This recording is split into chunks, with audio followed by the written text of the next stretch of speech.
कि मैं PTI worker हूँ और हकीकत है कि मैंने बहुत सपोर्ट किया है, लेकिन मैं बहुत शर्मिंदा हूँ कि मुझे समझ नहीं आ रही कि मैं लोगों को कैसा फेस करूँ। जब लोग मेरे पास आते हैं जिनको पता है मेरे बारे में, वो कहते हैं जी मियां साहब क्या हो रहा है, ये आपकी हुकूमत क्या कर रही है, और रियली मुझे बड़ी शर्मिंदगी होती है, मैं उनको फेस नहीं कर सकता उनको मैं। अस्सलाम वालेकुम। प्रोग्राम लफ्ज़ों के तसलसल के साथ मैं हूं आपका मेज़बान अब्दुल वहीद मक्की। नाजरीन, आज हमारे साथ ताजर कम्युनिटी से ताल्लुक़ रखने वाले मोहम्मद सफदर अवान साहब और मियां इमरान शहजाद साहब मौजूद हैं। आइए उनसे बात करते हैं। अस्सलाम वालेकुम। वालेकुम अस्सलाम। क्या हाल है भाई?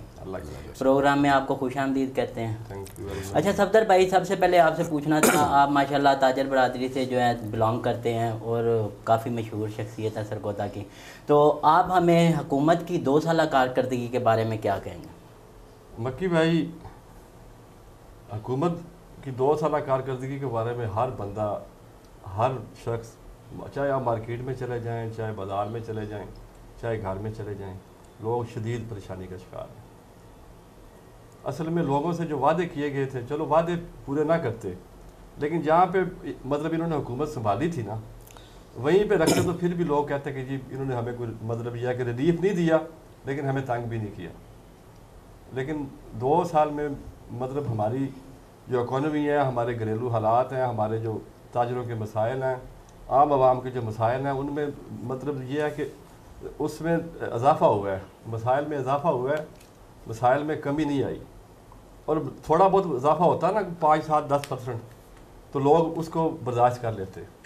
लेकिन जो हमारा मतलब पॉइंट ऑफ व्यू है ना कि भाई ये मतलब 25% भी ऊपर चले गए हैं। महंगाई को ले लें, बाकी मामला देख लें, कारोबार लोगों के नहीं हैं, मज़दूर परेशान है, ताजर परेशान है, मुलाजम परेशान है, मतलब हर जो तबका आपका मतलब यह है कि माशरे में जो हर तबका है ना वो परेशान है। जिनसे भी हमारी बात होती है वो यही कहते हैं कि जी बस अल्लाह ही है करम करे, बाकी हालात हमें बेहतर होते नज़र नहीं आ रहे। इमरान भाई, आप क्या कहेंगे इस बारे में? सबसे पहले तो मक्की साहब आपका बहुत बहुत शुक्रिया, आपने मैं इनवाइट किया यहाँ पे अवाम के मसाइल के लिए।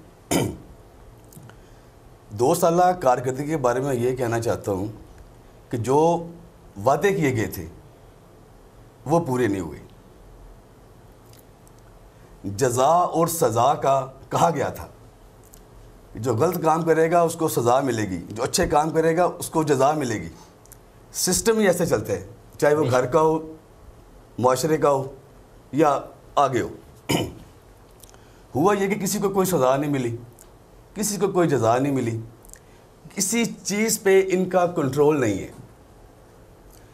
जिस चीज़ पे ये एक्शन लेते हैं वो चीज़ के प्राइसेस बढ़ जाते हैं। अभी इन्होंने पेट्रोल पे एक्शन लिया, पेट्रोल ख़त्म हो गया। आटे पे एक्शन लिया, आटा 1000 से अबव हो गया। जिस चीज़ पे एक्शन लेते हैं वो चीज़ बजाय कि उसका रेट कंट्रोल हो, वो चीज़ ज़्यादा बढ़ जाती है, उसकी प्राइसेस ज़्यादा हो जाती है। आम बंदे के लिए, आम इंसान के लिए जिसको रोटी चाहिए अपने बच्चों के लिए, नहीं मिल रही उसको, मजदूरी उसको नहीं मिल रही उसको। कंस्ट्रक्शन का काम बिल्कुल ख़त्म हो गया है, होटलिंग का काम बिल्कुल ख़त्म हो गया है। अभी पार्सल दें, ये करें, वो करें, इतनी SOPs वगैरह हैं कि लोग नहीं कर रहे। लोगों की कुफ्ते ख़रीद ख़त्म हो गई है। जब किसी के पास पैसा ही नहीं होगा, जब किसी के पास इनकम ही नहीं होगी, वो कहाँ से चीज़ें परचेज़ करेगा? वो कारोबार ख़त्म हो गए। ये तो मैं एक सिंपल बात कर रहा हूँ आपके लिए, कारोबार के लिए। बाकी कारोबार के अलावा इन्होंने और भी कुछ नहीं किया, जिसमें बहुत सारी चीज़ें हैं। फॉर एग्ज़ाम्पल हमारा ये रोड ही है, अभी यहाँ से आप जाएं, चिनोट जाएं सरगोदा से, या फैसलाबाद जाएं, ये काफ़ी अरसे से रोड ख़राब है ये वाला। बेशक इस पे कोई काम नहीं हुआ। तरक्याती काम भी ज़ीरो है, कहीं पे किसी बंदे को कोई पैसा लगता हुआ नज़र नहीं आ रहा कि यहाँ पे तरक्याती काम हुआ है, किसी मोहल्ले में हुआ है, किसी कॉलोनी में हुआ है, कोई रोड बने हैं, नहीं है। हमें ये कहा जा रहा है जी कि हमने अरबों डॉलर वापस कर दिया। ये एक आम बंदे को इससे सर कोई गर्ज नहीं है। अरबों डॉलर वापस किया या करोड़ों डॉलर वापस किया, आम बंदे की ज़िंदगी की नॉर्मल जो सहूलतें हैं वो यही हैं। हेल्थ की सहूलत है उसको, ठीक है, हॉस्पिटल की है उसको, रोटी की है उसको, महंगाई, ये मसले हैं छोटे बंदों के। ये जो बड़े बड़े मसले ये हमें ये सुना रहे हैं, बार बार सुना रहे हैं कि हमने ये कर दिया, हमारे इस नंबर पे आ गए हैं, हमारा GDP रेशो ये हो गया, हमारा फलां हो गया। आम बंदे को इससे कोई गर्ज नहीं है। आम बंदे को गर्ज है कि आप उसको हेल्थ की सहूलत मिले, उसको साफ़ पानी मिले, उसको महंगाई कंट्रोल करे, उसको रेट लिस्ट पे चीज़ें मिले उसको। वो चीज़ नहीं है, कंट्रोल नहीं है। जब कंट्रोल होगा तो फिर हालात ठीक होंगे। इनका किसी चीज़ पे कोई कंट्रोल मुझे नज़र नहीं आ रहा। और मैं एक चीज़ आपको रियली अभी बता रहा हूँ मैं आपके सामने कि मैं PTI वर्कर हूँ और हकीकत है कि मैंने बहुत सपोर्ट की है, लेकिन मैं बहुत शर्मिंदा हूँ कि मुझे समझ नहीं आ रही कि मैं लोगों को कैसे फेस करूँ। जब लोग मेरे पास आते हैं जिनको पता है मेरे बारे में, वो कहते हैं जी मियाँ साहब क्या हो रहा है, ये आपकी हुकूमत क्या कर रही है। और रियली मुझे बड़ी शर्मिंदगी होती है, मैं उनको फेस नहीं कर सकता उनको मैं। नहीं तो आपके कैंडिडेट वगैरह हैं जिनको आपने वोट दिए हैं, वो नहीं आवाज़ बुलंद करते आया है असम्बली के फ्लोर पे इन चीज़ों के बारे में। आखिर देखें अवाम पिस रही है चक्की में महंगाई की, हर तरफ महंगाई है, बुरान है, सब कुछ है। तो आपके लाजमी बात है मुंतखब नुमाइंदगान भी ऊपर जाके असम्बलियों में बैठे हुए हैं, तो उनसे कभी आपने ये सवाल नहीं किया कि आपने इलेक्शन में क्या जो है वादे किए थे, ऐलानात किए थे? सर कोई मिलने नहीं आता। असम्बली के फ्लोर पे आप देखें कि हो क्या रहा है। वो उनको रोक रहे हैं बोलने से, उनको रोक रहे हैं बोलने से, प्रीवियस माजी में जा रहे हैं, फ्यूचर में नहीं जा रही है। थोड़ा सा मैं मतलब यह है कि इस पे बात करूँगा। अभी आपने असम्बली के फ्लोर की बात की है, वो जो नुमाइंदे हमारे जो नुमाइंदे हैं, अभी देखें कि जो हालात लोगों के बने हुए हैं, वो अभी डरते हैं मार्केट में आने से, वो लोगों के पास जाने से डरते हैं क्योंकि लोग तो बड़े तंग पड़े हुए हैं। लोगों को तो अपने मसाइल का हल चाहिए। सड़कें चलो ठीक है, तरक्याती काम की बात हो गई है। आपको पता है कि हमारा जो सरगोदा है ना, ये बेस करता है पुल 11 पे। बेशक। तो पुल 11 में मतलब हज़ारों लोग, 50,000 से ऊपर लोगों की वहाँ पे रोज़गार है, लाख के करीब रोज़गार होना है। मतलब कि वहाँ पे आप क्रैशर बालकान ले लें, तकरीबन 10 लाख लोग हैं जो उससे 10 लाख उससे बरसरे रोज़गार होते हैं। तो आप यकीन करें कि लोग खुदकुशियों पे उतर आए हैं। हमारे ना हमसाये में एक बाबा जी हैं, उनका प्लांट है वहाँ पे। तो पिछले दिन उनको हार्ट अटैक हुआ, मैं पूछने के लिए गया, मैंने कहा बाबा जी क्या मसला है? कहता बेटा जी पिछले महीने 3.5 लाख का मुझे नुकसान हुआ। कहता मेरे पास इतनी जायदाद तो है नहीं, मैंने मतलब तिनका इकट्ठा करके प्लांट लगाया। अभी मुझे बताएं कि मैं 3.5 लाख कहाँ से लेके आऊँ, बच्चों के पेट पालूँ या नुकसान बर्दाश्त करूँ? कहता मुझे क्रैशर में मेरा चल नहीं रहा, 3.5 लाख मेरा बिल आ गया। और बिल में आप, मैं बिल साथ लेके आऊँ, बिल में आप देखें कि क्या क्या चीज़ें, क्या क्या फजूलियात इसमें पड़ी हुई हैं। मतलब यह है कि 181 यूनिट है, 3200 कुछ बिल बनता है और बिल कुल कितना जी 5000। यानी आप इसका परसेंटेज निकाल लें, 40% टैक्सेस हैं इसके अंदर। तो अवाम क्या करे? अवाम रोटी मतलब यह है कि बच्चों को दे या बिल अदा करे। आपने टैक्सेस की बात की है, तो हुकूमती जो है नुमाइंदगान या चाहे कोई भी आता है वो कहते हैं जी अवाम चोर है। पहले कहते थे कि पिछली हुकूमत चोर है, ठीक है, हुक्मरान चोर है, अब अवाम चोर होगी। हम पे इल्ज़ाम यही है आम आदमी पे कि ये टैक्स नहीं देते पाकिस्तानी, टैक्स चोर। अच्छा मक्की भाई, मेरा इख्तलाफ है इस बात। अभी देखें ये डायरेक्ट टैक्सेस हैं। आपकी सुई गैस होगी, आपकी बिजली होगी, आपकी पेट्रोलियम मसनूआत होगी, आपका GST हो गया, आम जरूरियात ज़िंदगी की कोई भी चीज़ ले लें। GST 17% देना ही देना हर बंदे ने।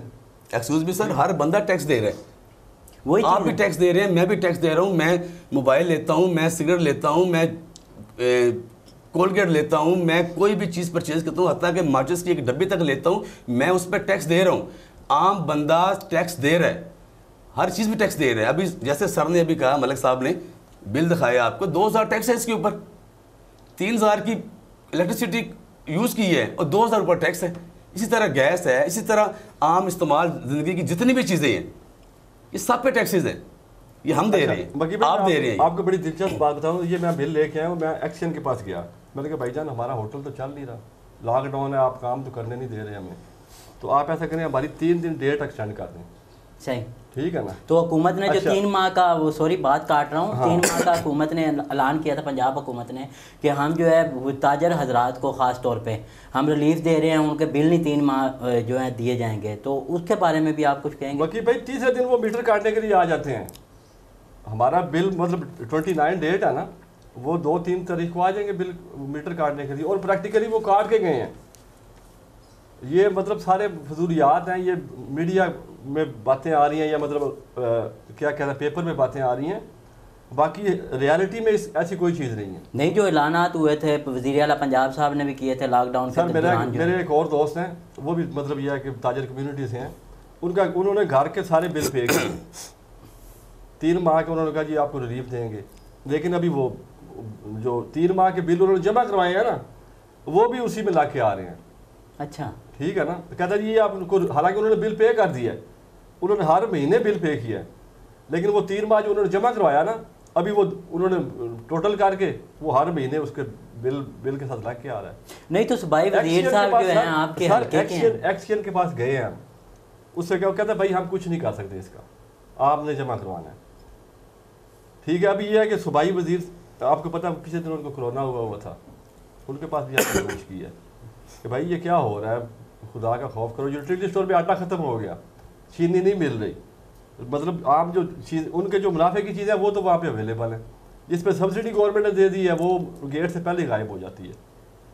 तो नहीं, आपने बात की है यूटिलिटी स्टोर की, ठीक है, मैं भी गुज़श्ता दिनों गया हूँ, मुझे भी जो है ना, आखिर मैं भी आप में से ही हूँ, तो यूटिलिटी स्टोर से मैंने चीनी ली, तो वहाँ पे जो है ना चीनी इस पैमाने की थी कि आप वो किसी कचरे की ढेरी पे वो फेंक सकते हैं, इस्तेमाल की नहीं थी। आपने शायद चेक नहीं किया, वो चीनी आपने कभी तोली है? नहीं, कभी नहीं आज तक तोली, पैकेट लेके जाते हैं। आप उसको तोलें, अगली दफ़ा जब लेके जाए ना उसको तोलें, अगर वो 5 किलो पूरी हो जाए ना फिर आप मुझे आके पकड़ लें। ये सारे ड्रामे हैं, सारे मतलब ये है कि ड्रामे चल रहे हैं। इसी तरह जैसे आप आटे का वेट कर लें 20 किलो थैले का, वो पूरा नहीं है, 1 किलो वेट कम है उसका, 19 किलो का आटे का थैला दे रहे हैं। नहीं, इन चीज़ों का चेक एंड बैलेंस किसने रखना है? चेक एंड बैलेंस सर ना मैंने रखना है ना आपने रखना है, जिसके हाथ में सारा कंट्रोल है चेक एंड बैलेंस उन्होंने रखना है ना। अभी मैं थोड़ी जाऊँगा वहाँ पे वेट करने के लिए, उन्होंने प्राइस कंट्रोल कमेटियाँ बनाई हुई हैं, वो लोग किधर हैं? नहीं, अदालतें हैं ना, देखिए कंज्यूमर कोर्ट है या दूसरा तीसरा सर है। हम कारोबार करें, हम अपने बच्चों को रोटी दें, खाना खिलाएं, कि हम अदालतों को चक्कर लगाएं कि वहाँ पे हम वकील करवाएं, 5-5 हज़ार उनको फीसें दें, फिर हम अदालत में जाएं केस करवाएं, फिर हम रोज़ाना वहाँ पे भुगतने जाएं, अपना जो 2-4 रोटियाँ हम कमा रहे हैं 2-4 उसको भी बंद कर दें। नहीं तो एसी साहब या दूसरे तीसरे जो है इलाका में, एसी साहब सर कहाँ थे जब पेट्रोल की शॉर्टेज हुई है? कहाँ थे एसी साहब? ये इन्होंने ना टाइगर, कोई एसी नहीं आया, क्यों नहीं पेट्रोल आपके पंप पे? रोटी का वेट करने तो हाथ से आ जाते हैं भाई, ये 10 ग्राम कम है। अच्छा, इसको पूरा करो। बाकी भाई मैंने मिनिस्टर साहब से बात की थी, मैंने कहा कि ये जो टाइगर फोर्स है ना, इसमें आप मुकामी लोग रखें, बस अच्छी रेपुटेशन वाले वो लोग रखें आप, ताकि उनको पता होगा कि हमारे इलाके में कौन गरीब है, कौन हकदार है। अभी हमने ना तकरीबन 160 लोगों को राशन तकसीम किया, इतने बुरे कारोबारी हालात के बावजूद भी हमने जो अपनी जमा पूंजी थी, हमने कहा यार हमारे जो हमसाए हैं वो तो भूखे ना सोए ना, आपको पता थोड़ा सोशल वर्कर भी। तो मिनिस्टर साहब के पास हम गए, हमने कहा जी ये जो टाइगर फोर्स है ना, इसमें बेहतर ये होगा कि आप इलाके के, उन्होंने कहा जी वो पोर्टल वज़ीर आज़म साहब ने बनाया हुआ है, वो तो किसी की सुनते ही नहीं है। अच्छा, ठीक है ना, वो कहते हैं कि जी पहले ये था कि शायद हमें इन्वॉल्व करें, वो जो बंदा अपने MNA MPs को इन्वॉल्व नहीं कर रहा किसी मतलब रिफाई कामों में, क्योंकि वो जो बलदियाती नुमाइंदे होते हैं या जो मतलब मिनिस्टर MNA होते हैं, MPs होते हैं, उनको तो गरीब हल्लों का, घरों का पता होता है कि मेरे हल्के के, चलो ज़्यादा नहीं होगा तो मतलब काफ़ी उनको पता होता है, आगाही होती है।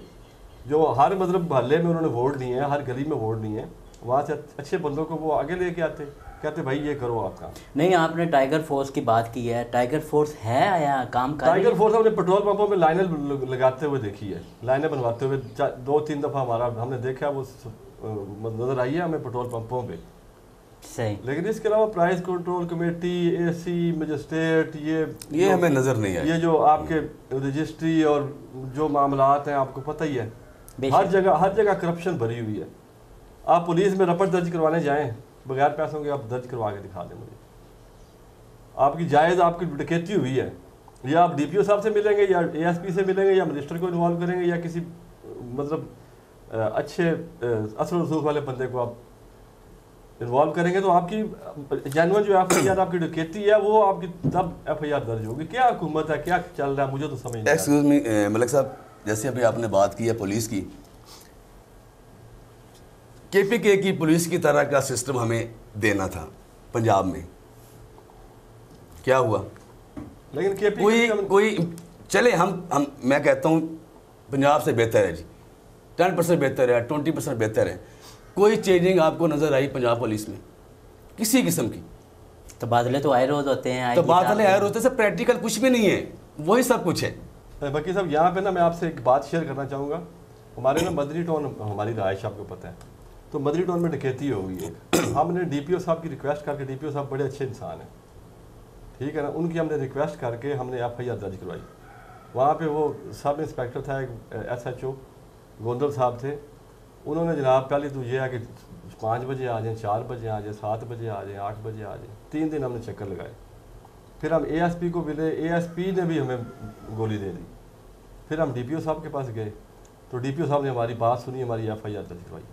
और अल्लाह का शुक्र है कि हमें तफ्तीशी अफसर बड़ा अच्छा मिल गया, ज़ैगम गोंदल साहब हैं, अल्लाह ताला उनको खुश रखे। मैंने ये रस्मी सवाल भी किया, मैंने कहा गोंदल साहब मुझे समझ नहीं आ रही, आप पढ़े लिखे इंसान हैं। वो माशाल्लाह उन्होंने मतलब वकालत की हुई है, बैरिस्टर है। मैंने कहा इतने पढ़े लिखे इंसान हैं, आपको मतलब इन लोगों में बैठ के वो नहीं होता, महसूस नहीं होता? तो मतलब यह है कि गोंदल साहब जैसे अगर सब इंस्पेक्टर या मतलब तफ्तीशी अफसर, इन्वेस्टिगेशन अफसर हो ना, तो यकीन करें वो इतने हमारे साथ इतना कोऑपरेट कर रहे हैं ना। ज़ैगम गोंदल साहब, आपने शायद नाम सुना हो उनका, सुना मैं, बड़े बड़े धीमे मिजाज के बंदे हैं। और पुलिस वाले जैसे वो होते हैं ना, वो नहीं देखते कि बड़ा है या छोटा है या बच्चा है या बुजुर्ग है, उनका अपना लहजा होता है। उनकी तरबियत पता नहीं अकेडमियों में ऐसी हो रही है, क्या कर रहे हैं वो। लेकिन यह कि अच्छे लोग भी हैं। ज़ैगम साहब का हम बड़े मशहूर हैं कि हमारी डकैती की उन्होंने DPO साहब के कहने पर रिकवरी करवाई है। और हमें खुद फ़ोन करते हैं, कहते हैं कि जी आप मतलब यह है कि आपके मुजरिम हमने पकड़ नहीं, आप आ जाएँ। अच्छा मलिक साहब, आपसे पूछना ये था कि देखें खुद एहतसाबी भी होनी चाहिए, क्योंकि आप देखेंगे कि हर जो है ताजर, चाहे वो ताजर रेडी वाला हो, छोटा ताजर हो या बड़ा ताजर हो, ठीक है, खुद साख्ता महंगाई हम लोग करते हैं, ग्राम फरोशी जिसको कहते हैं। तो हर रेडी का अपना रेट होता है, हर दुकानदार का अपना रेट है। चाहे चीनी देख लें आप, एक दुकान से निकल के दूसरी दुकान पे जाएंगे तो 1-2 रुपये का जो है ना फ़र्क होगा, ठीक है। तो इसका जो खुद एहतसाबी का अमल है, ये क्यों नहीं हमारे मुल्क में जो है राइज हो? अच्छा बकी साहब, असल में मसला पता क्या है, मेरे पास ना पंजाब गवर्नमेंट का नोटिफिकेशन है, कहते हैं रोटी 6 रुपये की बेचो, ठीक है ना। ये नोटिफिकेशन असल में ये जो हमारे मतलब मुख्तलिफ हल्के हैं ना जो बैठे हुए हैं सीटों पे, उन्हें इस चीज़ का इल्म ही नहीं है कि यार 6 रुपये की रोटी हम कैसे बेचें। अभी जब उन्होंने ये नोटिफिकेशन, मार्केट कमेटी के चेयरमैन वगैरह बैठे, जब उन्होंने नोटिफिकेशन निकाला था ना, उस वक्त आटे की कीमत बाकी साहब कितनी थी? 600 रुपये। सही है, बिल्कुल आटे की बोरी। वो नोटिफिकेशन में लिखा हुआ है कि आपको 600 रुपये का आटा मिलेगा, आप 6 रुपये की रोटी बेचेंगे। अभी 860 का आटा भी अभी गवर्नमेंट ने किया, 1050 का भी हमने लेके इस्तेमाल किया। ये चंद रोज पहले ये ठीक है ना, मतलब 1000 से ऊपर का भी हमने लेके। अभी ये है कि 600 का मतलब हुआ 6 रुपये की रोटी, 1000 का मतलब हुआ 10 रुपये की रोटी, ठीक है ना। 860 का मतलब हुआ 8.5 रुपये की रोटी। यही मतलब उसको नोटिफिकेशन को अगर आप देखें ना, बिल्कुल यही होना चाहिए ना। लकड़ियाँ उस वक्त 400 रुपये मान थी, अब लकड़ियाँ 550 रुपये मान है। ये नोटिफिकेशन निकाल देते हैं, लोगों को तंग करते हैं आके, भाई रोटी आप 7 रुपये की बेचो। हम 7 रुपये की बेच रहे हैं, मजबूरन बेच रहे हैं। नहीं, आटा चीनी ये इनके रेट बढ़ते हैं, तो आप ताजर लोग जो हैं इस पे क्या करते हैं? देखें ना, जैसे पेट्रोल पंप वालों ने पेट्रोल शार्ट कर दिया था, जब पेट्रोल की प्राइस बढ़ी है तो रातों रात पेट्रोल जो है बहुत वाफर मिकदार में ज़मीन में से निकला है। एक्सक्यूज मी सर, इस तरह है, ये आपने बड़ा अच्छा क्वेश्चन किया है। आम बंदा, वो एक आपने कहावत सुनी होगी, बड़ी पुरानी कहावत है कि वो कहता था भी बंदे बढ़ा दे जूते मारने के लिए, जूते खाने को हम तैयार हैं, हम जूते खाने को तैयार हैं। रोजाना वो जाते थे, एक पुल से गुजर के बाद ने कहा कि 10 जूते लगाया करो। उन्होंने ये नहीं कहा कि भाई 10 क्यों लगा रहे हो, वजह क्या है इसकी। उन्होंने कंप्लेन की कि भाई बंदे बढ़ा दे, टाइम बड़ा ज़ाया होता है वहाँ पे हमारा, आपका एक बंदा मारने वाला है। हमारी हालत सर ये हो गई अभी। सही है, बेशक ऐसे ही। हम यकीन करें एज ए कम्युनिटी हमारा यानी कि वो चीज़ ख़त्म हो गई कि हम स्ट्राइक करें या हम बाहर निकलें, हम अदालत में जाएं, या हम आप कह रहे हैं कि चेयरमैन है जी ताजिब उसके पास जाएं। नहीं सर, अभी वो चीज़ नहीं रही। लोगों को इस चक्कर में लगा दिया गया, रोटी के चक्कर में, कि वो बेचारा शाम तक ये सोचता है कि यार मैं घर में बच्चों के लिए क्या लेके जाऊँगा। अगर मैं इस साइड में निकल गया, अदालत वाले साहब निकल गया, उसको मिलने चला गया, मैं कहाँ से कमाऊँगा भाई, मैं अपने बच्चे को कहाँ से खिलाऊँगा। सही, सर्कल ही ऐसा चला दिया गया। अच्छा, बजट पेश हुआ, वफाकी सूबाई बजट पेश हुआ, ठीक है, उसमें ताजर कम्युनिटी को कितना जो है फ़ायदा पहुंचा है आपकी नज़र में कि कितना सर फ़ायदा बहुत पहुंचा है ताजर कम्युनिटी को। देख ले आप, जिन्होंने कमाना था अरबों कमाया उन्होंने, पेट्रोल शार्ट किया उन्होंने। मैं हैरान हूँ कसम से, मुझे बड़ा दुख होता है एज ए पीटीआई वर्कर, मुझे बड़ा दुख होता है कि हमने इस माफिया के सामने घुटने टेक दिए 4 दिनों में। जो प्राइस हम मंथली अनाउंस करते हैं, मंथली अनाउंस करते हैं हम, 15 दिनों के बाद भी होती है, ठीक है, वो 26 का भी मुझे याद है, 26 को अनाउंस कर दिया कि पेट्रोल 101 रुपये हो गया, 25 रुपये बढ़ा दिए गए। किसको फ़ायदा हुआ? सर ताजर कम्युनिटी को फ़ायदा हुआ, उन ताजर कम्युनिटी को जो बहुत ऊपर बैठे हुए हैं, जो हमारी पहुंच से बहुत दूर हैं, जो हिसाब चाहते हो। हाँ जी, उनको अरबों खरबों का फ़ायदा हो गया उनको। असल में माफिया ना, बड़ा टीवी पे मैं भी सुन रहा हूँ, मुझे थोड़ा सा इख्तिलाफ है। मैं कहता हूँ कि आपको अगर मतलब माफिया आपको एक तो बोलना नहीं चाहिए, आप हेड है अपने घर के, बिल्कुल ठीक है ना। आप में से एक बच्चा उठ के अपनी मर्जी करनी शुरू कर दे तो जिम्मेदारी किसकी होगी? आपकी होगी ना, मेरी होगी लाजमी बात। तो मतलब ये है कि ये ना ड्रामाबाजी है मक्की भाई। माफिया फलां माफिया उठ गया, फलां माफिया उठ गया। यार मुझे ये बात समझ नहीं आती कि जब डिमांड और सप्लाई में फ़र्क नहीं होगा ना तो चीज़ें नॉर्मल रेट पे मिलेंगी। अभी डिमांड और सप्लाई मतलब ये उसकी कमी, ये जो आपका फूड डिपार्टमेंट है क्या कर रहा है? ये मक्खियाँ मार रहा है, तनख्वाहें ले रहा है, मिनिस्टर एंजॉय कर रहा है, मिनिस्ट्री एंजॉय कर रहा है। नहीं, फूड अथॉरिटी वाले जाते हैं, जुर्माने बारी बारी करते हैं। फूड अथॉरिटी और चीज़ होती है। अच्छा, यानी जो फूड डिपार्टमेंट, ठीक है, जो डिमांड और सप्लाई में मतलब ये है कि जिसको मेंटेन करते हैं उसको जो मेंटेन करते हैं। डेफिनेटली आप अभी टमाटर देख लें, आप 150 रुपये किलो मिल रहे हैं, ईद पे इंशाल्लाह 300 रुपये किलो मिलेंगे। हो गए हैं 150 रुपये, 30 रुपये से 150 पे पहुंच गए हैं। मैं यही कह रहा हूँ, मैं एक्सक्यूज में सर अभी बात काट रहा हूँ। मैं न्यूज़ देख रहा था, उस पर एक पट्टी चल रही थी कि ये पेट्रोल माफिया के ख़िलाफ़ हुकूमत ने एक्शन लिया, ठीक है, और एक वकील साहब कह रहे हैं कि सर इनके ख़िलाफ़ एक्शन ना लिया जाए।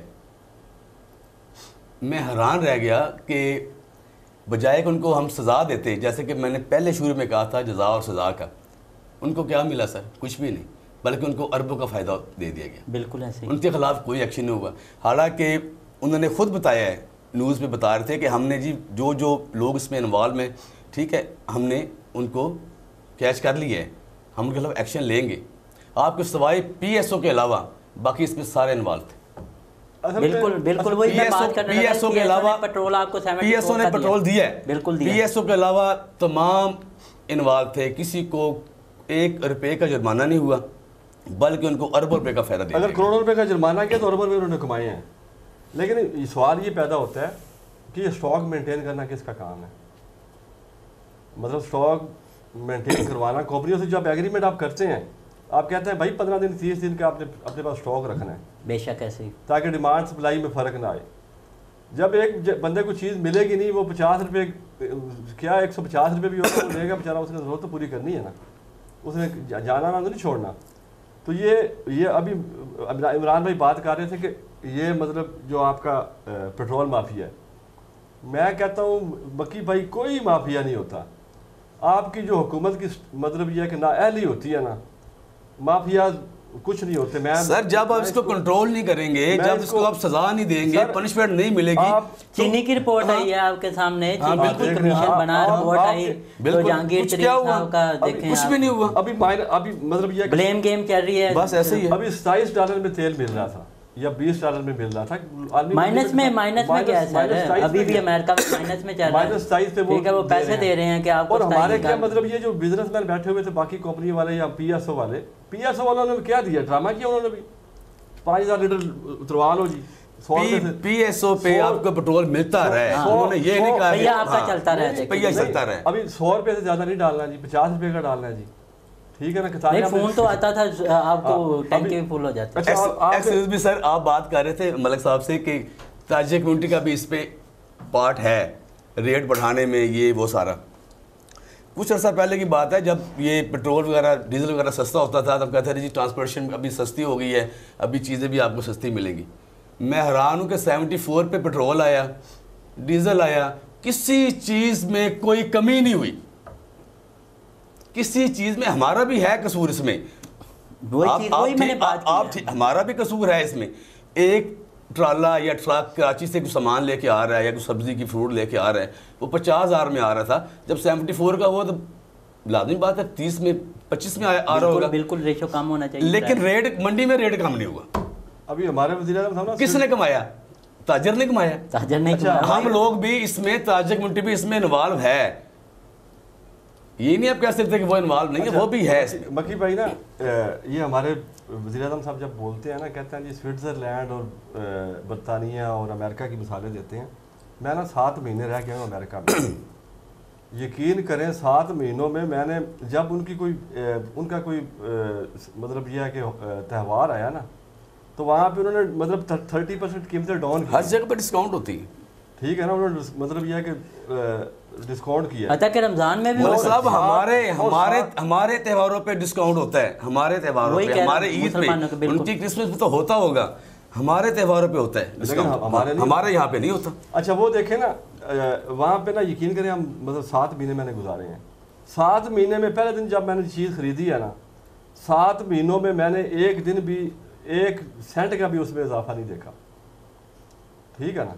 यानी उन्होंने उनकी कमेटियाँ, उनका एडमिनिस्ट्रेशन, उनकी मतलब यह है कि जो चीज़ें कंट्रोल करने वाले लोग हैं इतने स्ट्रॉन्ग है। वो देखो जी आपके इधर लागू कर दिया है, हर चीज़ रोजाना बढ़ रही है, कोई देखने वाला नहीं है, वो नया निज़ाम हमने राइज किया। दुकानदारों से कहें यार भाई क्या कर रहे हो आप, वो कहते हैं भाई पीछे से हमें ये मिल रहा है। अभी देखें दालें कहाँ पहुँच, ये पीछे क्या होता है, ये दुकानदार जो पीछे कहते हैं पीछे से जो है ये पीछे वो जो पीछे सप्लाई कर रहे हैं सर, मंडी से चीजें जो आ रही है। एक आपकी सेंस में बोला जाए घर में हमें ये चीज इतने की पड़ रही है, ठीक है, वो ये चीजें जो है वही चीज अभी मलिक साहब ने बात की है ना कि अभी 860 में आपको 20 kg भी नहीं 90 kg पड़ रहा है, उसमें से आप कैसे इतने की आप रोटी दे सकते हैं 6-7 रुपए की? नहीं दे सकते आप। इसको कहते हैं सर पीछे से चीज सप्लाई इतने की मिल रही है। अच्छा मैंने कहा पता नहीं कोई पीछे से कोई फॉरवर्ड डिमांड सप्लाई की बात मैं कर रहा हूँ। अच्छा डिमांड सप्लाई, अभी देखना दालें इंपोर्ट होती हैं, तेल इंपोर्ट होता है, और बहुत सारी चीज़ें, घी हमारा इंपोर्ट होता है, जो ऑयल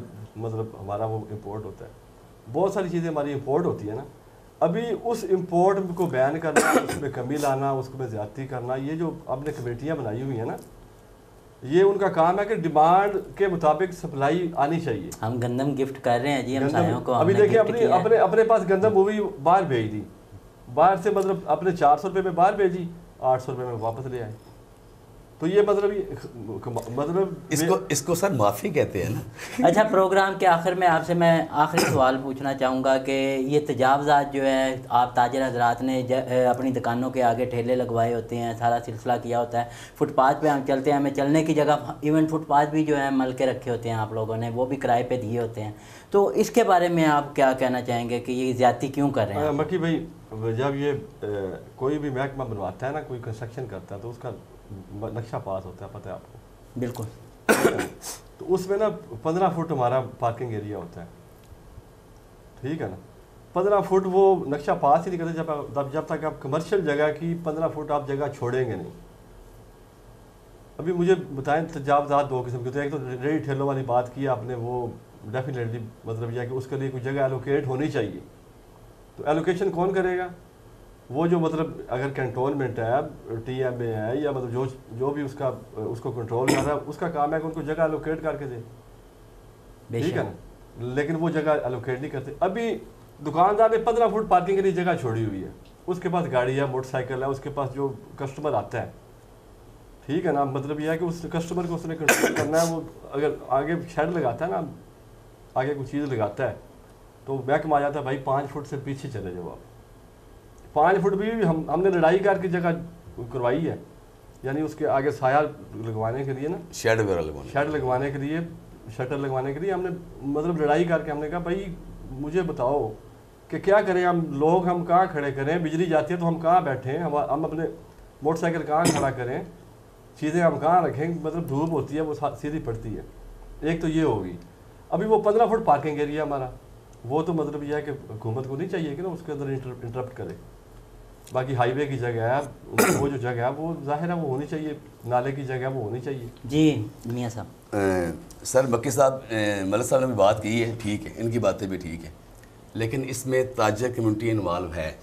आप अभी सरगोदा में चले जाएं, किसी भी ब्लॉक में चले जाएं, हर शॉप के सामने उन्होंने कोई रेडी, कोई ठेला, कोई चीज़ लगाई है और यकीन करें कि लाखों रुपया ले रहे हैं। बिल्कुल ऐसे ही वो लाखों रुपया ले रहे हैं और कुछ दे भी रहे हैं। आखिर हुकूमती इदारे हैं ना सर, बिल्कुल उनको नज़र नहीं आ रहा ये क्या हो रहा है सर, एलोकेट नहीं करते जगह ना अभी सर, उनको नज़र आ रहा नहीं ये हो रहा है, वो आखिर कुछ ले रहे हैं ना। अभी बाकी भाई उनको बैठन दिया वो उनको। आम आदमी का भी कोई हक है? आम आदमी का सर पाकिस्तान में कोई हक नहीं है। आम आदमी का इस पाकिस्तान में जो नज़र आ रहा है कोई हक नहीं है। आम आदमी का हक सिर्फ यही है कि कुटता रहे, जलता रहे, ठीक है, टेंशन लेता रहे, सोचता रहे ये क्या हो रहा है, बस यही हक है पाकिस्तान का। आप भाइयों का बहुत शुक्रिया जी। एक्सक्यूज मी, मैं आखिर में एक बात कहना चाहूँगा। मैं एक तो जो इस्लामाबाद में मंदिर बन रहे हैं, मैं इसकी सर मजम्मत करता हूँ भरपूर तरीके से कि ये नहीं होना चाहिए। और दूसरा, as a PTI worker really मैं गवर्नमेंट से इस्ताह करता हूँ कि मैं बड़ा मायूस हुआ हूँ। खुदारा अपने इदारे कंट्रोल करें, लोगों को कंट्रोल करें और कुछ आवाम को, आम इंसान के लिए कुछ करके दिखाएं। हमसे फेसिंग नहीं होती लोगों की, हम लोगों का सामना नहीं कर सकते। थैंक यू जी, मेहरबानी आप प्रोग्राम में तशरीफ लेकर। बहुत शुक्रिया सर, आइंदा भी इंशाल्लाह हम आपको बुलाते रहेंगे। बहुत शुक्रिया मकी भाई, आपसे इंशाल्लाह मुलाकात रहेगी। आपने बड़ा टाइम हमें दिया, आपके कीमती टाइम का शुक्रिया। आपका अपना प्लेटफॉर्म है जी, मोस्ट वेलकम। बहुत शुक्रिया। हमें प्रोग्राम में इजाज़त दीजिए, इंशाल्लाह आइंदा भी हम ऐसे प्रोग्राम लेके आते रहेंगे। अल्लाह हाफ़िज़।